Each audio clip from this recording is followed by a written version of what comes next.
അനിൽകുമാർ, പൊതുവെ സമാധാനപരമായി കിടക്കുന്ന സൗത്ത് ഏഷ്യയിൽ അശാന്തിയുടെ വിത്തുകൾ പാകുന്നത് ആരാണ്? ഇവിടെ വിദ്യാർത്ഥി പ്രക്ഷോഭം, അതായത് തൊഴിൽ സംവരണം പുനഃസ്ഥാപിച്ചതിനെതിരായിട്ടുള്ള പ്രക്ഷോഭം, വിദ്യാർത്ഥി പ്രക്ഷോഭം എങ്ങനെയാണ് ഇന്ത്യ വിരുദ്ധ അതുപോലെ ഹിന്ദു വിരുദ്ധ പ്രക്ഷോഭമായിട്ട് മാറിയത്? ശരിക്കും എനിക്ക് അത്ഭുതം തോന്നുന്നു. പല ചർച്ചകളിലും സംവാദങ്ങളും ഇതുവരെ നടന്നിട്ടുള്ള, കേരളത്തിൽ പ്രത്യേകിച്ച് നടന്നിട്ടുള്ള ബംഗ്ലാദേശ് പ്രശ്നത്തെക്കുറിച്ചുള്ള വിശകലനങ്ങൾ എന്നെ അത്ഭുതപ്പെടുത്തിയിട്ടുണ്ട്. ചരിത്രം അല്പം പോലും മനസ്സിലാക്കാൻ നടത്തിയിട്ടുള്ള പ്രസ്താവനകളാണ് മിക്കതും. അതുകൊണ്ടാണ് പല എഡിറ്റോറിയലുകളും അവിടുത്തെ വസന്ത സന്ദർഭത്തെക്കുറിച്ച് പറയുന്നത്. പക്ഷേ യഥാർത്ഥത്തിൽ ബംഗ്ലാദേശിൻ്റെ ചരിത്രം പരിശോധിച്ചാൽ നോക്കൂ, ബംഗ്ലാദേശ് തുടങ്ങിയത് ഒരു ഇസ്ലാമിക രാജ്യമായല്ല, ഒരു സെക്കുലർ സ്വഭാവമുള്ള രാജ്യമായിട്ടാണ്. അന്ന് മുജീബുർ റഹ്മാൻ വരുമ്പോൾ, ആ രാഷ്ട്രത്തിന് നേതൃത്വം കൊടുക്കുമ്പോൾ ഏറ്റവും കൂടുതൽ സെക്കുലർ സ്വഭാവമുള്ള ഒരു രാഷ്ട്രമായിട്ടാണ് വിഭാവനം ചെയ്തത്. എന്നാൽ ഇടക്കാലത്ത് പെയ്യെ അതിന് മാറ്റം സംഭവിക്കുകയും അത് കാലക്രമേണ ഒരു ഇസ്ലാമിക മതേതരത്വം എന്നുള്ള വാക്ക് തന്നെ ഭരണഘടനയിൽ പിൻവലിക്കുകയും പിന്നീട് ഇസ്ലാമിക സ്വഭാവമുള്ള ഒരു രാജ്യമായി മാറുകയും ചെയ്തു. ഇവിടെ ചർച്ചകളിലെല്ലാം സൂചിപ്പിച്ചതുപോലെ പതിയെ ഒരു വലിയ ഒരു വർഗീയവൽക്കരണം, അതൊരു സാധാരണ ഇസ്ലാമികവൽക്കരണമല്ല, അതൊരു ഇസ്ലാമിക വർഗീയവൽക്കരണം അവിടെ നടന്നു എന്നുള്ളതാണ്. അത് അതിൻ്റെ ചരിത്രം പഠിച്ചാൽ മനസ്സിലാകും.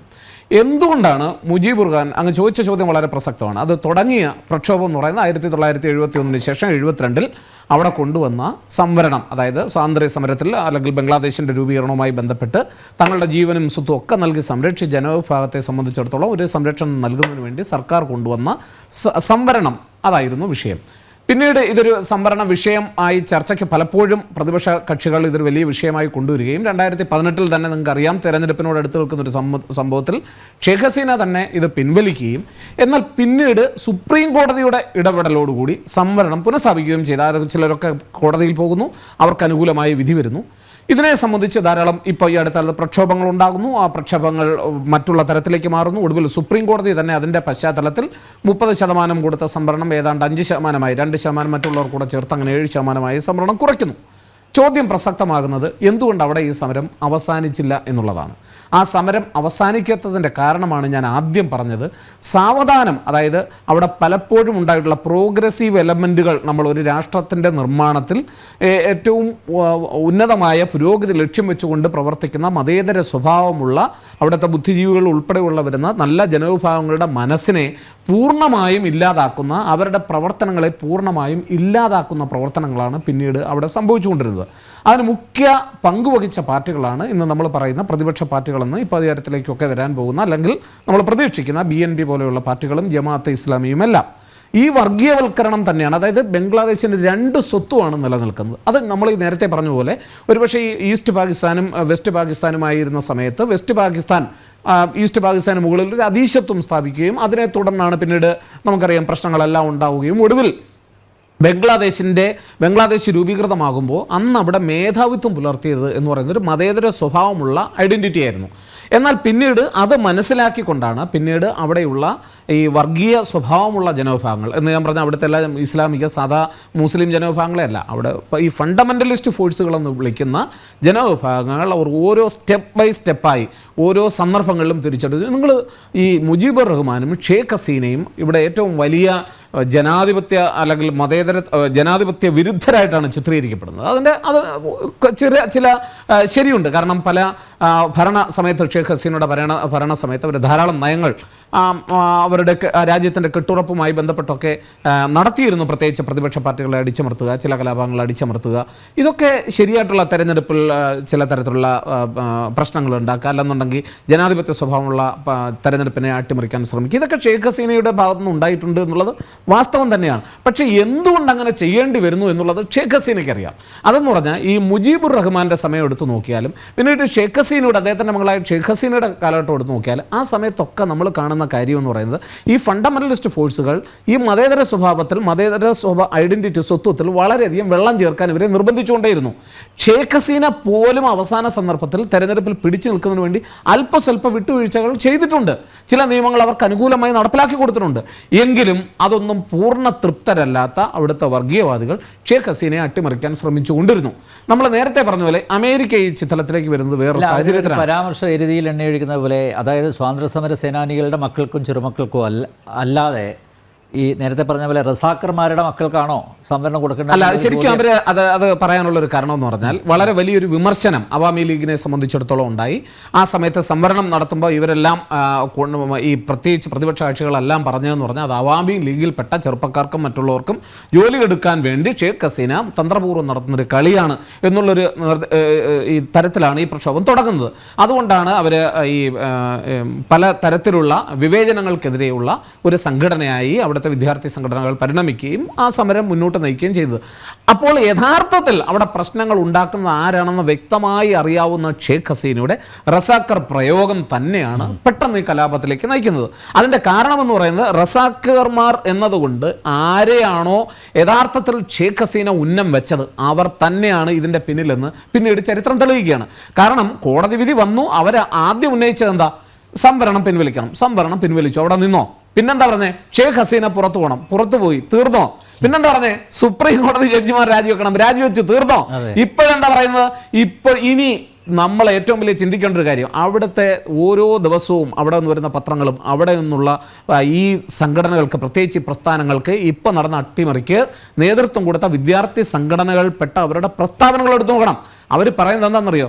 മുഹമ്മദ് യൂനിസിനെ നമുക്ക് മുഖ്യ ഉപദേഷ്ടാകനായി കൊണ്ടുവരണം. കാരണം ലോകം മുഴുവൻ അംഗീകരിക്കുന്ന ഒരു വ്യക്തി. എത്ര വയസ്സുണ്ട് അദ്ദേഹത്തിന്? നിങ്ങളൊന്ന് ആലോചിച്ചു, എത്ര വയസ്സുണ്ട്? 80-ലധികം വയസ്സുണ്ട്.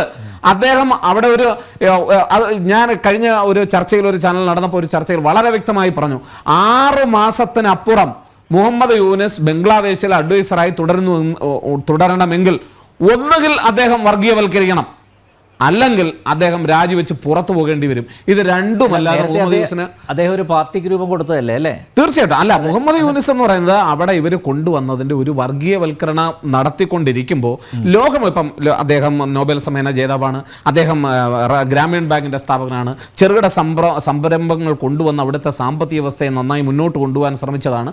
ഷേഖ് ഹസീനയുടെ ഏറ്റവും വലിയ വിമർശനവുമാണ്. അതുകൊണ്ട് തന്നെയാണ് അദ്ദേഹത്തിന് ഒരു പരിഗണന, അവിടെയുള്ള അവരുടെ ഒരു എന്താ പറയുക, ഒരു നല്ല മുഖം, ഒരുപക്ഷെ ലോകത്തിന്റെ മുന്നിൽ പ്രതിഷ്ഠിക്കാൻ ഒരു മുഖമായിരുന്നു ഈ ഭീകരവാദികൾക്ക് വേണ്ടിയിരുന്നെങ്കിൽ ആ മുഖമാണ് മുഹമ്മദ് യൂനിസ്. അത് മനസ്സിലാക്കണം. അതുകൊണ്ടാണ് ഇന്ത്യ ഉൾപ്പെടെയുള്ള ഇപ്പൊ എല്ലാവരും ചോദിക്കുന്ന ഒരു കാര്യമുണ്ട്, ഇന്ത്യക്ക് കയറി പ്രതികരിച്ചൂടെ, ഇന്ത്യക്ക് കയറി പ്രസ്താവന നടത്തിയൂടെ? ഒന്ന് ആലോചിച്ച് നോക്കൂ, എന്ത് മനസ്സിലാക്കിയിട്ടാണ് നമ്മൾ പറയുന്നത്? ഇന്ത്യയുടെ ഏറ്റവും വലിയ തെക്കേഷ്യയിലെ വ്യാപാര പങ്കാളിയാണ് ബംഗ്ലാദേശ്. ഏഷ്യയിലെ ഏറ്റവും വലിയ രണ്ടാമത്തെ ഇന്ത്യയുടെ വ്യാപാര പങ്കാളിയാണ് ബംഗ്ലാദേശ്. ഇന്ത്യയുമായി ഏറ്റവും കൂടുതൽ അതിർത്തി പങ്കിടുന്ന രാജ്യമാണ് ബംഗ്ലാദേശ്. നമ്മുടെ കരുണയും നമ്മുടെ സ്വഭാവവും നമ്മുടെ അംഗീകാരവും എല്ലാം വേണ്ട രാജ്യമാണ് ബംഗ്ലാദേശ്.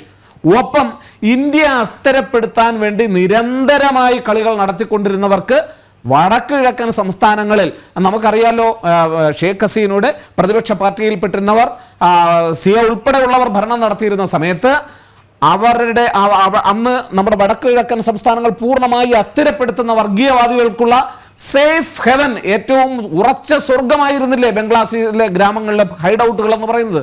അപ്പോൾ അതുകൊണ്ട് അവിടെ ഇപ്പം അങ്ങനെ പരിണമിക്കാൻ പോവുകയാണ്. ഇന്ത്യ എന്ത് ചെയ്യണം? അവിടെ ഒരു മിലിറ്ററി മൂവ്മെൻറ്റ് നടത്താൻ പറ്റുമോ? അതോ പ്രധാനമന്ത്രിയുടെ പ്രസ്ഥാനം കൊണ്ട് ഇത് അവസാനിപ്പിക്കാൻ പറ്റുമോ? നമുക്ക് ഒരു രാജ്യത്തിൻ്റെ ആഭ്യന്തര കാര്യങ്ങളിൽ അങ്ങനെ കടന്നു കയറി ഒന്നും ചെയ്യാൻ കഴിയുന്ന ഒരു രാഷ്ട്രീയ സാഹചര്യമല്ല നിലനിൽക്കുന്നത്. പഴയ ബംഗ്ലാദേശിൻ്റെ രാഷ്ട്രീയ സാഹചര്യമൊന്നുമല്ല ഇന്നത്തെ അന്തർദേശീയ വ്യവസ്ഥയിലുള്ളതെന്ന് മനസ്സിലാക്കണം. അവിടെ വ്യവസ്ഥാപിതമായൊരു ഭരണകൂടത്തെ നമ്മൾ അംഗീകരിക്കേണ്ടതായിട്ടുണ്ട്. അതുകൊണ്ടാണ് നമ്മുടെ പ്രധാനമന്ത്രി അടങ്ങുന്ന സംഘം തന്നെ, നമ്മുടെ പ്രത്യേകിച്ച് 6 പേരടങ്ങുന്ന ഒരു കമ്മീഷനെ നിയോഗിക്കുകയും അവരവിടുത്തെ ഭരണകൂടം മുഹമ്മദ് യൂനിസിനെ വെൽക്കം ചെയ്തു. കാരണം വേറെ ഒന്നും ചെയ്യാൻ പറ്റില്ല നമുക്ക്. പക്ഷേ എന്ന് കാര്യം നമ്മൾ അടങ്ങിയിരിക്കുകയാണ് എന്ന് നമ്മൾ കരുതരുത്.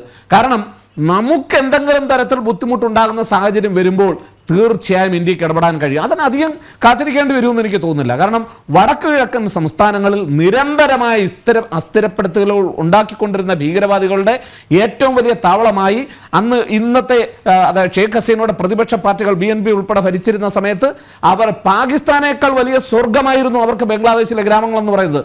അതിനെ തുടച്ചു മാറ്റാൻ ഷെയ്ഖ് ഹസീനയുടെ പിതാവും ഷെയ്ഖ് ഹസീനും രൂപം കൊടുത്തിട്ടുള്ള അല്ലെങ്കിൽ അവർ മുന്നോട്ട് അയച്ച പാർട്ടി പ്രസ്ഥാനം വളരെ ആത്മാർത്ഥമായി പരിശ്രമിച്ച സാഹചര്യം ബംഗ്ലാദേശിൽ നിലനിന്നുകൊണ്ടാണ് അവർ ഏറ്റവും വലിയ സ്വേച്ഛാധിപതി പോലെ പെരുമാറിയപ്പോഴും ഇന്ത്യ എന്ന് പറയുന്ന രാജ്യം അവർക്ക് വലിയ പിന്തുണ പ്രഖ്യാപിച്ചതിൻ്റെ കാര്യം അതാണ്. നമ്മൾ തിരിച്ചറിയുക, ഒരു രാജ്യത്തെ സംബന്ധിച്ചിടത്തോളം അവരുടെ ദേശ താല്പര്യങ്ങളാണ് പ്രധാനം. ഇന്ത്യയുടെ സംബന്ധിച്ചിടത്തോളം ഇന്ത്യയുടെ കെട്ടുറപ്പിനും സുരക്ഷയ്ക്കും അവിടെ വേണ്ടത് ഷെയ്ഖ് ഹസീനയാണെന്ന് ആർക്കാണ് അറിയാൻ വയ്യാത്തത്? ഏത് പ്രതിപക്ഷ പാർട്ടിക്കാണ് അതിനകത്ത് സംശയമുള്ളത്? അതുകൊണ്ട് സ്വാഭാവികമായും ഇന്ത്യ എന്ന് പറയുന്ന രാഷ്ട്രം അവർക്ക് വേണ്ടുന്ന പിന്തുണ നൽകും. ഇപ്പോഴുള്ള പ്രശ്നം എന്ന് പറയുന്ന അവർ അധികാരം, നമ്മൾ പറഞ്ഞ വാക്കുകൾ, ജയശങ്കറും പ്രധാനമന്ത്രി പറഞ്ഞ വാക്കുകൾ വളരെ വ്യക്തമായി പരിശോധിക്കണം. അവർ പറഞ്ഞ എന്താ? At the moment we want to consider her എന്നാ പറഞ്ഞത്. ഈ നിമിഷം നമ്മൾ അവരെ അംഗീകരിക്കേണ്ടതായിട്ടുണ്ട്. അവർ ഇന്ത്യയോട് അഭയം ചോദിച്ചു വന്നു. അവരൊരു പ്രധാനമന്ത്രി ആയിരുന്ന അവർ മറ്റൊരു സർക്കാർ ഉണ്ടാകുന്നതിന് മുമ്പ് ഇന്ത്യയിലേക്ക് അഭയം ചോദിച്ചു വരികയാണ്. നമ്മളല്ല വേറെ ആരാ കൊടുക്കേണ്ടത്? അതിനകത്ത് എന്താ ലീഗൽ പ്രശ്നം? നമ്മൾ കൊടുത്തു. എന്നിട്ട് എന്താ പറഞ്ഞേ? അടുത്ത അവിടെ വരുന്ന അധികാരത്തിലെത്തുന്ന സർക്കാരിനെ നമ്മൾ സ്വാഗതം ചെയ്തു.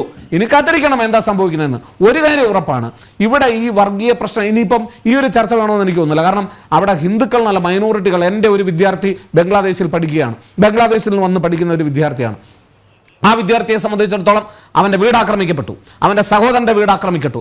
അന്നേ ദിവസം തന്നെ ഞങ്ങൾക്ക് ഈ വാർത്തകൾ അറിയാം. ഇപ്പോഴാണ് ഇവിടുത്തെ മാധ്യമങ്ങളെല്ലാം അവിടെ ഹിന്ദുക്കൾക്കെതിരെ അക്രമം അരങ്ങേറുന്നു, മൈനോറിറ്റീസിനെതിരെ ആക്രമണം നടക്കുന്നു എന്നുള്ള വാർത്തകൾ അന്തർദേശീയ മാധ്യമങ്ങളെല്ലാം അറിഞ്ഞതിന് ശേഷമാണ് കേരളത്തിലെ മാധ്യമങ്ങളെന്ന് അറിഞ്ഞതിൽ എന്നുള്ളതിൽ വിഷമമുണ്ട്. കാരണം എല്ലാ മാധ്യമങ്ങളും റിപ്പോർട്ട് ചെയ്തതിനു ശേഷമാണ് കേരളത്തിലെ മാധ്യമങ്ങൾ ഇതൊരു വാർത്തയായിക്കൊണ്ടിരുന്നത്. ഇപ്പോഴും നമുക്കറിയത്തില്ല ബംഗ്ലാദേശിൽ എന്താ നടക്കുന്നതെന്ന്. ചരിത്രം പഠിക്കാതെ അവിടെ നടക്കുന്ന മൂവ്മെന്റുകൾ എന്തോ അവിടുത്തെ ഹസീനയുടെ സ്വേച്ഛാധിപത പ്രവർത്തനങ്ങൾക്കെതിരെ ഉണ്ടായ വലിയ മൂവ്മെന്റ് ആണ് എന്നുള്ള തരത്തിലാണ് നമ്മൾ മനസ്സിലാക്കുന്നത്. ആ വലിയ മൂവ്മെന്റ് അവസ്ഥ എന്താണെന്ന് ഒരു 6 മാസം കഴിയുമ്പോൾ ഇന്ത്യയുടെ വടക്ക് കിഴക്കൻ സംസ്ഥാനങ്ങൾ നിങ്ങൾക്ക് കാണാനായിട്ട് കഴിയും. അപ്പോൾ യഥാർത്ഥത്തിൽ മനസ്സിലാക്കേണ്ട കാര്യം ഒന്ന് ആലോചിച്ച് നോക്കൂ. ബംഗ്ലാദേശ് വളരെ സാമ്പത്തികപരമായി ഏറെ മുന്നേറിക്കൊണ്ടിരിക്കുന്ന ഒരു സാഹചര്യം കൂടിയാണ് ഈ ആക്രമണം നടക്കുന്നത്. ശരിയാണ്, അവിടെയുള്ള ഏറ്റവും വലിയ പ്രശ്നം എന്ന് പറയുന്നത് തീർച്ചയായിട്ടും പ്രതിപക്ഷ പാർട്ടികളെ വേണ്ട തരത്തിൽ ഷെയ്ഖ് ഹസീന പരിഗണിച്ചില്ല. സാമ്പത്തികപരമായ ഉന്നതമായ പുരോഗതി ഉണ്ടായ സമയത്തും അവിടെ തീർച്ചയായിട്ടും അസന്തുലിതാവസ്ഥ പരിഹരിക്കാൻ ശ്രമിച്ചില്ല, അവിടുത്തെ തൊഴിലില്ലായ്മ പരിഹരിക്കാൻ ശ്രമിച്ചില്ല. ഇതൊക്കെ അവിടെ ഉണ്ട്. അതുകൊണ്ട് തന്നെ ഈ വീണ് കിട്ടിയ അവസരം തീർച്ചയായിട്ടും ഒരു അവസരമായി അവിടുത്തെ തീവ്രവാദികൾ ഉപയോഗിക്കുകയും ആ തീവ്രവാദികൾ ഭംഗിയായി ബംഗ്ലാദേശിലെ മൈനോറിറ്റിയെ ഇല്ലായ്മ ചെയ്തുകൊണ്ടിരിക്കുകയും അവിടുത്തെ മുഴുവൻ സംവിധാനങ്ങളെ കയ്യിലാക്കാൻ ശ്രമിക്കുകയും ചെയ്ത. ഞാനൊരു കാര്യം ചോദിക്കട്ടെ, എന്ത് തീവ്രവാദ തരമാണ് അവിടുത്തെ ഇന്ദിരാഗാന്ധി കൾച്ചറൽ സെൻറ്റർ നടത്തിയത്? അവിടുത്തെ രവീന്ദ്രനാഥ് ടാഗോറിനെ അനുസ്മരിപ്പിക്കുന്ന ധാരാളം സാധനമാണ്. 20 പള്ളികൾ, 20 ക്ഷേത്രങ്ങളാകെ, 20 അല്ല 200 അല്ല, അവിടുത്തെ ഗ്രാമങ്ങളിലുള്ള ധാരാളം ക്ഷേത്രങ്ങൾ ആക്രമിക്കപ്പെട്ടു. ഇപ്പം ഞാൻ പറഞ്ഞ ഉൾപ്പെടെയുള്ള വിദ്യാർത്ഥികളുടെ ഉൾപ്പെടെയുള്ള വീടുകളിൽ നിന്ന് സമ്പത്ത് കൊള്ളയടിക്കപ്പെട്ടു. അവിടെയുള്ള ഉന്നത ജോലിയിലുള്ള സിവിൽ സർവീസ് ജോലിയിലുള്ള അവൻ്റെ സഹോദരനൊക്കെ ഇപ്പോഴും ഹൈഡ് ഔട്ടുകളിലാണ്, ഒളിച്ചിരിക്കുകയാണ്, പുറത്തിറങ്ങാൻ മാർഗമില്ല, കൊന്നുകളയും. അവരൊക്കെ അഭയം പ്രാപിച്ചിട്ടുള്ള അവൻ്റെ അച്ഛനും അമ്മയും ഒക്കെ അഭയം പ്രാപിച്ചിട്ടുള്ളത് അവിടെയുള്ള ചില ബ്രിഗേഡിയർമാരുടെയൊക്കെ വീടുകളിലാണ്. കാരണം വേറൊരു നിവൃത്തിയില്ല. നമ്മൾ കരുതുന്നതിനേക്കാളൊക്കെ ബംഗ്ലാദേശിലെ പ്രാദേശിക അന്തരീക്ഷം വളരെ മോശമാണ്. അവിടെ മൈനോറിറ്റികൾക്ക് പുറത്തിറങ്ങാൻ കഴിയുന്നൊരു സാഹചര്യം ഇപ്പോൾ നിലവിലില്ല എന്ന് മനസ്സിലാക്കണം. പക്ഷേ നമ്മൾ കരുതുന്നത് പോലെ ചാടിക്കേറി ഇന്ത്യക്ക് അവിടെ ഒന്നും ചെയ്യാൻ കഴിയില്ല. ഒരു രാജ്യത്തിൻ്റെ ആഭ്യന്തര പ്രശ്നമായി നിലനിൽക്കുകയാണ്. നമ്മുടെ പഞ്ചശീല തത്വങ്ങളുടെ അടിസ്ഥാന പ്രമാണങ്ങളിലൊന്നാണ് നമ്മൾ ആഭ്യന്തര പ്രശ്നങ്ങൾ ഇടപെടില്ല എന്നുള്ളത്. പക്ഷേ നമ്മളിപ്പോൾ ബോർഡർ വളരെ നന്നായിട്ട് സീൽ ചെയ്ത് കഴിഞ്ഞു. അവിടെ നിന്ന് ധാരാളം അഭയാർത്ഥികൾ വരുന്നുണ്ട്. ധാരാളം ഹിന്ദു കുടുംബങ്ങൾ 100-300 കിലോമീറ്റർ അതിർത്തികളിലൊക്കെ വന്നിട്ട് കേണപേക്ഷിക്കുകയാണ്. പക്ഷെ നമുക്ക് നിർവാഹമില്ല. കാരണം ഒരു രാജ്യത്തിൻ്റെ ആഭ്യന്തര പ്രശ്നം അങ്ങനെ ഉണ്ടാകുമ്പോൾ സ്വാഭാവികമാണ്. പക്ഷേ ഇന്ത്യ അസ്ഥിരപ്പെടുത്താൻ ഇനി മറ്റൊരു കാര്യം കൂടി, ഈ സംഘടനകൾക്കൊക്കെ ഇതിനൊക്കെ നേതൃത്വം കൊടുത്താരാണ്? ഈ സംഘടനകൾ, ഈ മുന്നേറ്റങ്ങൾക്കൊക്കെ നേതൃത്വം കൊടുത്ത ചില പ്രധാനപ്പെട്ട നമ്മൾ കേൾക്കാത്ത ചില സംഘടനകളുണ്ട്. ഹെഫാസത്തെ ഇസ്ലാമി, ഒന്ന് പഠിച്ചു നോക്കണം എന്താണതെന്ന്.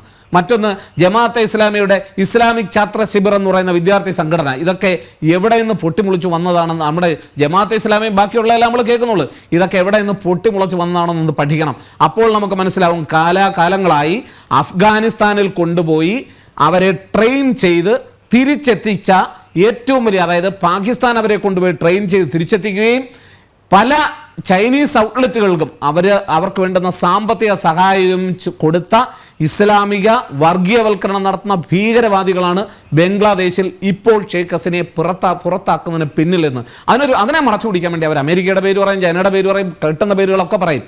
അമേരിക്കയ്ക്ക് തീർച്ചയായിട്ടും അവിടെ ലക്ഷ്യങ്ങളുണ്ട്. അവരെ സംബന്ധിച്ചിടത്തോളം ഷെയ്ഖ് ഹസീനയുടെ ഗവൺമെൻറ് എന്ന് പറയുന്ന സർക്കാർ എന്ന് പറയുന്ന അമേരിക്കയെ സംബന്ധിച്ചിടത്തോളം അത്ര വലിയ ഇഷ്ടമുള്ള സർക്കാരൊന്നും ആയിരുന്നില്ല. കാരണം അവരെ സംബന്ധിച്ചിടത്തോളം ഒരു മിലിറ്ററി ബേസ് ഉണ്ടാക്കുന്നതിന് വേണ്ടിയുള്ള ശ്രമങ്ങളൊക്കെ നടത്തിയപ്പോൾ, അവരുടെ ഐലൻഡുകൾ അവിടുത്തെ നേവൽ ബേസ് ഉണ്ടാക്കുന്നതിന് വേണ്ടിയുള്ള ശ്രമങ്ങളൊക്കെ നടത്തിയപ്പോൾ ഷെയ്ഖ് ഹസീന ഉയർത്തിയ വെല്ലുവിളികൾ തീർച്ചയായിട്ടും അമേരിക്ക മറക്കുന്നതല്ല. പക്ഷേ അത്ര പെട്ടെന്ന് ചൈന എന്ന് കരുതി അമേരിക്ക അവിടുത്തെ സർക്കാരിനെ പൂർണ്ണമായും താഴെ ഇറക്കാൻ വേണ്ടി ഈ സന്ദർഭത്തിൽ പ്രവർത്തിച്ചു എന്ന് പറഞ്ഞാൽ ഒരുപക്ഷെ അതിനകത്തൊരല്പം അതിശോക്തിയുണ്ട്. കാരണം ഇപ്പോൾ അമേരിക്ക അവിടെ അങ്ങനെ ചെയ്താൽ അവിടെ ആരായിരിക്കും പിടിമുറുക്കുക എന്ന് നമ്മളെക്കാൾ നന്നായി അറിയാവുന്ന രാഷ്ട്രമാണ് അമേരിക്ക.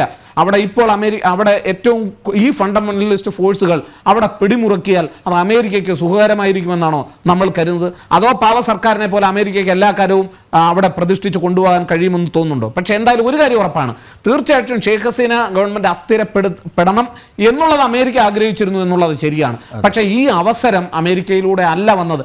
ഇവിടെ ഷെയ്ഖ് ഹസീന ഇതൊക്കെ പറയുമ്പോൾ ഷെയ്ഖ് ഹസീനയുടെ കത്ത് പുറത്തു വന്നു, അത് പുറത്തു വന്നു, ഇത് പുറത്തു വന്നു എന്നൊക്കെ നമ്മൾ പറയുന്നുണ്ടെങ്കിലും ഷെയ്ഖ് ഹസീന 2 വാക്ക് ഇതുവരെയും അമേരിക്കയാണെന്ന് നേരിട്ട് പറഞ്ഞിട്ടില്ല. ആദ്യം പറഞ്ഞിരുന്നു അതിനുള്ള സാധ്യതകളുണ്ടെന്ന് പറഞ്ഞിരുന്നു, പക്ഷേ ഇപ്പോഴും തെളിവ് ഉൾപ്പെടെ അവരൊരിക്കലും പുറത്തു വിട്ടിട്ടില്ല.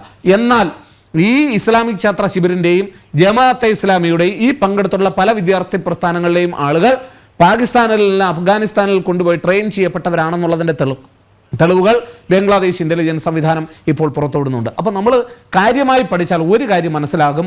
ഞാൻ നേരത്തെ പറഞ്ഞതുപോലെ ഒരു മതേതര സ്വഭാവമുള്ള ബംഗ്ലാദേശിൽ നിന്നും, ഞാൻ പറഞ്ഞത് അന്നും ഭയങ്കര മതേതരവാദി എന്നൊന്നുമല്ല, പക്ഷെ മതേതര സ്വഭാവമുള്ള ഒരു ഐഡന്റിറ്റി, ഒരു സ്വത്വം ബംഗ്ലാദേശിന് തുടക്കത്തിൽ മുജീബുർ റഹ്മാൻ കൊടുത്തു. അത് തന്നെയാണ് അദ്ദേഹം വധിക്കപ്പെടാനുള്ള കാരണത്തിന് കാരണമായി മാറുന്നത്. നിങ്ങൾ ചരിത്രം പഠിച്ചാൽ മനസ്സിലാവും. പിന്നീട് ഇങ്ങോട്ട് ഏതാണ്ട് 75 മുതൽ ഏതാണ്ട് 2011 വരെ പരിശോധിച്ചാൽ 29 തവണ മിലിറ്ററി അട്ടിമറിക്കപ്പെട്ട ഒരു പ്രദേശമാണ് ബംഗ്ലാദേശ്. നമ്മൾ ചരിത്രത്തിലൂടെ മനസ്സിലാക്കണം. എന്തുകൊണ്ട് ഇത് സംഭവിക്കുന്നു? കേവലമായ ഏതെങ്കിലും ഒരാളുടെ അടിച്ചമർത്തൽ ഭരണം കൊണ്ട് സംഭവിക്കുന്നതല്ലത്. മറിച്ച് കാലാകാലങ്ങളായി അവിടുത്തെ സൈന്യം, ഇപ്പോൾ പാകിസ്ഥാൻ ആർമിയുള്ള അമേരിക്ക നിയന്ത്രിക്കുന്നു എന്ന് പറയത്തില്ലേ, അതുപോലെ ഇവിടുത്തെ ആർമിയും അള്ളായും, ഈ അള്ള എന്ന് ഞാൻ ഉപയോഗിക്കുന്നത് തീർച്ചയായിട്ടും ഒരു നല്ല, നമുക്കറിയാം മുസ്ലിങ്ങളെല്ലാം ഇവിടെ ആക്രമിക്കുന്നുണ്ട് എന്ന ബംഗ്ലാദേശിലെ എല്ലാ മുസ്ലിങ്ങളും മോശക്കാർ, അങ്ങനെ അല്ല. അവിടെ എല്ലായിടവും കാണുന്നത് പോലെ ഒരു ഫണ്ടമെന്റലിസ്റ്റ് വിഭാഗം അവിടെ അത് രൂക്ഷമായി പ്രവർത്തിക്കുകയും അവിടുത്തെ സൈന്യവുമായി ചേർന്ന് പ്രവർത്തിക്കുകയൊക്കെ ചെയ്യുന്നു.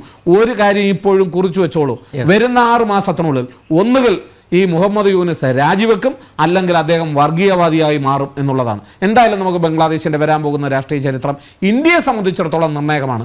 ഇന്ത്യയുടെ സുരക്ഷയെ സംബന്ധിച്ചിടത്തോളം നിർണായകമാണ്. ഇന്ത്യയുടെ സമ്പദ് വ്യവസ്ഥയെക്കുറിച്ചുള്ള വളരെ പ്രധാനപ്പെട്ടതാണ്. അയൽ രാജ്യം എന്ന നിലയിൽ നമുക്ക് തന്ത്രപരമായി ഇന്ത്യയുടെ ഏറ്റവും വലിയ ഒരു പ്രധാനപ്പെട്ട ഒരു പ്രദേശം കൂടിയാണ് ബംഗ്ലാദേശ്. ഈ 3 ഘടകങ്ങൾ കൊണ്ടും ഇത് വളരെ പ്രധാനപ്പെട്ടതാണ്.